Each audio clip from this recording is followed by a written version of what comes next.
नाज़रीन, अॻूणो वॾो वज़ीर अरबाब गुलाम रहीम ॿीहर GDA में शामिल थी वियो आहे। अरबाब गुलाम रहीम पारां इलेक्शन GDA जे प्लेटफॉर्म तां विढ़ण जो फ़ैसिलो कयो वियो आहे। अरबाब गुलाम रहीम जो चवणु आहे त पीर पागारे सां गॾु आहियूं ऐं गॾु ई इलेक्शन विढ़ंदासीं। हीअ हम ख़बर अवां सां शेयर कयूं पिया। अॻूणो वॾो वज़ीर अरबाब गुलाम रहीम ॿीहर GDA में शामिल थी वियो आहे।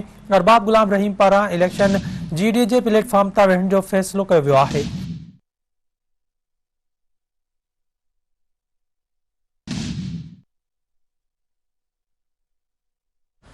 अहम ख़बर अवां सां शेयर कयूं पिया। अॻूणो वॾो वज़ीर अरबाब गुलाम रहीम ॿीहर GDA में शामिल थी वियो आहे। अरबाब गुलाम रहीम पारां इलेक्शन GDA जे प्लेटफॉर्म तां विढ़ण जो फ़ैसिलो कयो वियो आहे।